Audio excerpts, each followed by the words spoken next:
Good afternoon. Today's journal presentation is again on a COVID topic, that is tocilizumab and remdesivir in hospitalized patients with severe COVID-19 pneumonia, a randomized clinical trial which was published this month in Intensive Care Medicine. So we know that tocilizumab is a humanized monoclonal anti-IL-6 receptor antibody. The trials of tocilizumab in patients with severe COVID-19 pneumonia have demonstrated mixed results. Some showed some mortality benefit with decrease in the need of mechanical ventilation and length of hospital and ICU stays. But the role of tocilizumab in combination with other treatment is still uncertain. So we'll discuss about some trials of tocilizumab. Tocilizumab in hospitalized patients with severe COVID-19 pneumonia, that is the COVACTA trial, published in February 2021. So it shows that the use of tocilizumab did not result in the significantly better clinical status or lower mortality than the placebo at day 28. So this was the primary outcome, but it showed some positive result in the secondary outcome, that is the reduced need for mechanical ventilation and the duration of ICU stay. The next trial, that is the tocilizumab in patients hospitalized with COVID-19 pneumonia, that is the EMPACTA trial. So in hospitalized patients with COVID pneumonia who were not receiving mechanical ventilation, so here tocilizumab reduced the likelihood of progression to the composite outcome of mechanical ventilation or death, but did not improve the survival, only the composite outcome. So next one is the REMAP-CAP trial, that is the IL-6 receptor antagonist in critically ill patients with COVID-19, published in April 2021 in NEJM. So they have included those patients who are critically ill COVID-19 admitted to ICU, and the tocilizumab they are given within 24 hours of receiving any respiratory or the cardiovascular support in terms of invasive mechanical ventilation or NIV or HFNC or any vasopressor support. So here they found positive result in the primary outcome, that is the median organ support free days up to day 21 was 10 in the tocilizumab group versus 0 in the placebo group, and so the median adjusted odds ratio was 1.64. And some positive result in the secondary outcome, that is the 90-day survival, then the respiratory support free days and cardiovascular support free days, time to ICU discharge, and progression to invasive ventilation, ECMO, or the death. The recovery trial, that is a tocilizumab in patients admitted to hospital with COVID pneumonia. So here they have included the patients with hypoxia where the oxygen sats is less than 92 on room air, or patients requiring oxygen therapy, and some evidence of systemic inflammation with CRP level of more than 75 milligram per liter. So they found that all-cause mortality at day 28 is 31% in the tocilizumab group versus 35% in the placebo group, with a significant p-value. And the discharge from hospital within 28 days is also more for the tocilizumab group, 57% versus 50%. And the composite endpoint of invasive mechanical ventilation or the death is also less, that is 35% versus 42%. So all these are the randomized control trial which shows some benefit in the primary outcome and some in the secondary outcome, showing some mixed result, and the two largest trials showing survival benefit, that is the REMAP-CAP and the recovery trial. So coming to this study, with the objective was to evaluate the efficacy and the safety of combination therapy with tocilizumab plus remdesivir when compared with the placebo plus remdesivir in hospitalized patients with severe COVID-19 pneumonia. So this was a randomized double-blind placebo-controlled multicenter phase 3 trial which took place between June 2020 to March 2021. So here the patients with age group of more than 12 years with a positive RT-PCR within 7 days of randomization to the study with severe COVID-19 pneumonia requiring oxygen of more than 6 liters per minute were included in this study. some amendment done in September 2020, where the eligibility criteria were changed. Means they have included the patients who received less than equal to 2 doses of remdesivir were also included for this study, because at that time remdesivir were used more frequently, almost for every patients. So for that reason, they have included those patients also who received less than equal to 2 doses of remdesivir. And the patients with estimated GFR of less than 30, patients on renal replacement therapy, patients with transaminitis, that is the SGOT, SGPT more than 5 times of the upper normal limit within 24 hours of screening, and patients with suspected bacterial, fungal, and viral infections were excluded from the study. And other therapy for COVID-19, that is the use of convalescent plasma, chloroquine, HCQ, other antivirals than the remdesivir, and biologics and the JK inhibitor were also were prohibited during the trial period. So the patients were randomly assigned in a 2:1 ratio to tocilizumab plus remdesivir or the placebo plus remdesivir. Remdesivir was administered IV, followed by, that is 200 milligram, followed by single IV tocilizumab, that is 8 milligram per kg with a maximum dose of 800 milligram, or the placebo on day 1, and followed by the remdesivir 100 milligram from day 2 to day 10.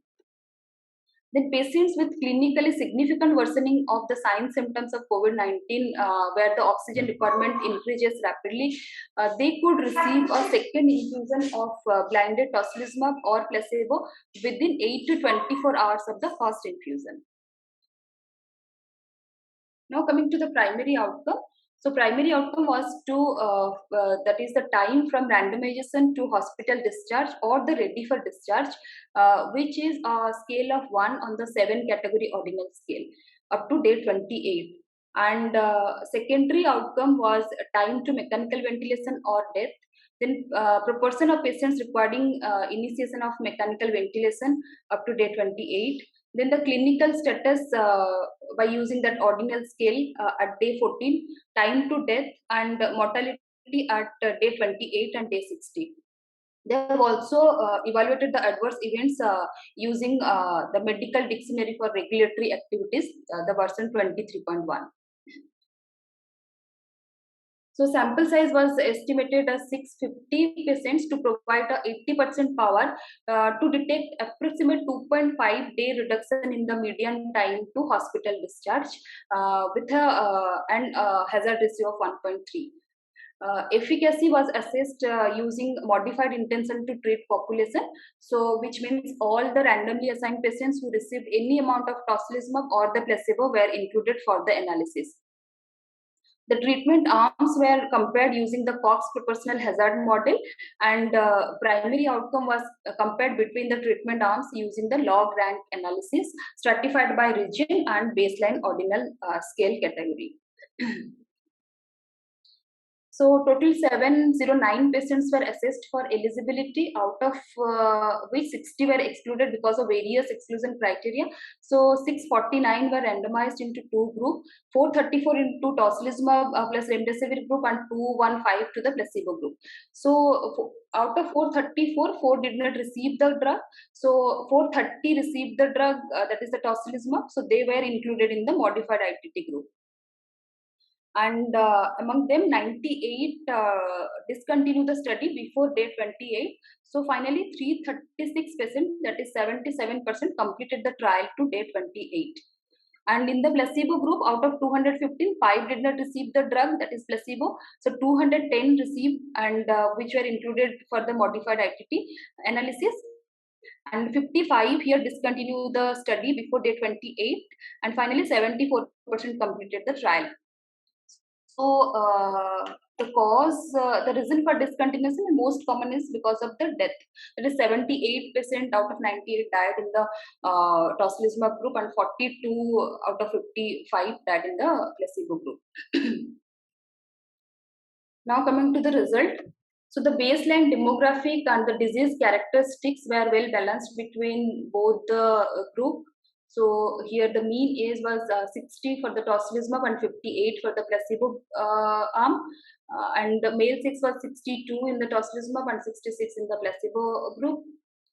And if you see the ordinal scale for clinical status, so here most of the patients were in the scale of 4, that is 78%, and here the 83%. So if you see the ordinal scale, so 1 is patient discharge or ready for discharge. 2 means that is non-ICU hospital ward patient not requiring oxygen therapy. 2 means ward patient requiring oxygen therapy, and 3 means those okay, 3 means requiring oxygen therapy, and 4 means ICU or non-ICU like ward but requiring non-invasive or HFNC, and 5 means patients in ICU requiring mechanical ventilation, and 6 means patient requiring the extracorporeal, that is the ECMO, and 7 means death. So here 4 means non-invasive or HFNC were the maximum patients in this group. And mechanical ventilation baseline, this is a baseline mechanical ventilation was 13.7 in the tocil group and 10 in the placebo. Corticosteroid use was 88%, 88% in the tocilizumab group, and the placebo it is also similar 88%, because that this was the standard of care at that time. And remdesivir use before randomization, they allowed that less than equal to 2 doses are allowed. So before randomization, remdesivir use was 19% in the tocilizumab group, same in the placebo group. Among the comorbid conditions, hypertension is the most common, followed by the 62, followed by the diabetes. And the symptoms, most common symptoms, shortness of breath, then cough and fever.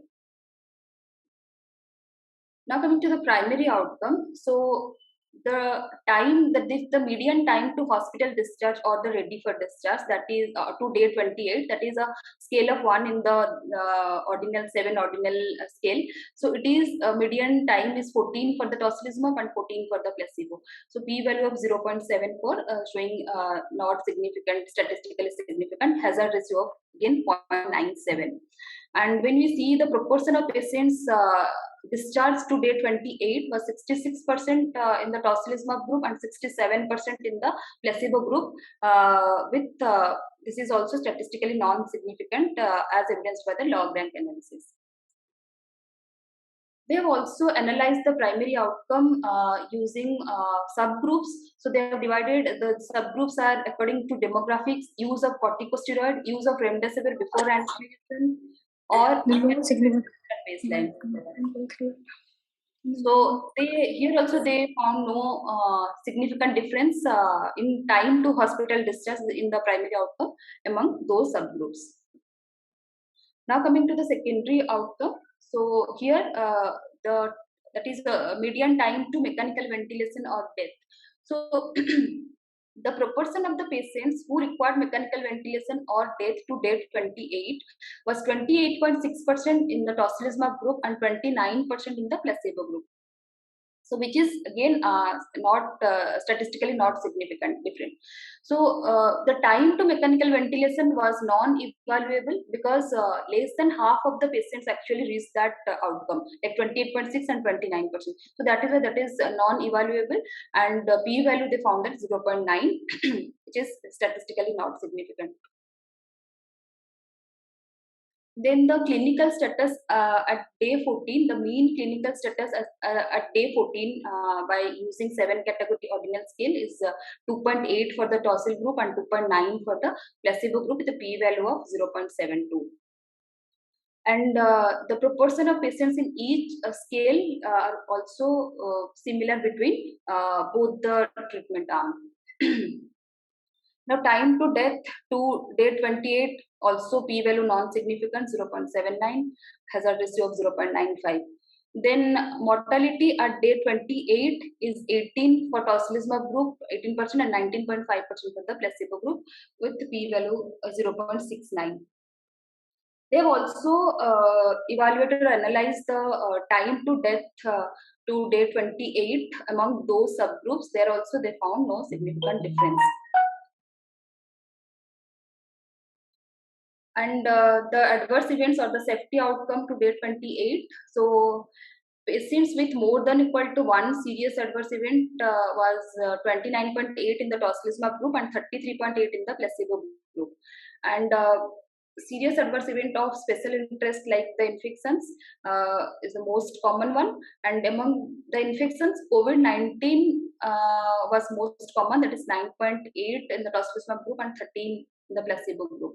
So here the adverse effect COVID-19, so then it means COVID-19 leading to death. They have, according to that medical dictionary, COVID-19 leading to death is the adverse event. So that is the most common cause, and followed by pneumonia and septic shock.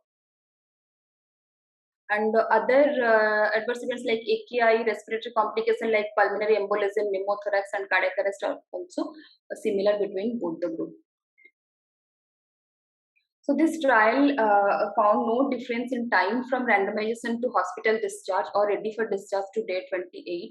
There are also no difference in the key secondary outcomes like time to mechanical ventilation or death to day 28, the clinical status at day 14, and time to death to day 28. They found no new safety signals in this trial. The safety profile was consistent with the known safety profile of the tocilizumab and the remdesivir. And the adverse events, including the incidence and types of the serious infections, were also balanced between the two treatment arms. Coming to the limitations of this study. So first thing is that this study was not powered to detect any small and clinically meaningful mortality benefit. Second thing is that the primary outcome, which is the time to discharge. Actually, initially when they have started the study, the primary outcome was the clinical status on day 14, which has again changed to secondary outcome. So initially that was the primary outcome, but after the result of the COVACTA and IMPACTA trial came, so they have changed this to time to discharge, because in this trial, those trials showed that time to discharge was more sensitive than this clinical status. And this was done when almost half of the patients were randomized for this study. Then they have also changed the eligibility criteria, that was modified to allow enrollment of patients who had received up to 2 doses of the remdesivir before randomization. And third thing is that they have not used any inflammatory markers to characterize the severity of the COVID-19, either CRP or the IL-6. Recovery trial, they have used CRP, but here they have not used any inflammatory markers. And again, they have not used any biomarkers for only suspected cases of bacterial and viral infections. They have not used any markers or the cultures. And evidence of there was clinically also they have not used for severity of COVID-19, like the evidence for recent or rapid deterioration in the clinical status, that is also not done here. And if you see some baseline parameters, there also the mechanical ventilation was 13%. The baseline mechanical ventilation was 13% in the tocilizumab group here, and it was 10% in the placebo group. So although not statistically significant, but it is more. And age group also more than 65 age group also more in the tocilizumab group. So to conclude, in this randomized double-blind placebo-controlled trial, tocilizumab plus remdesivir did not shorten time to hospital discharge or ready for discharge when compared to placebo plus remdesivir in patients with severe COVID-19 pneumonia.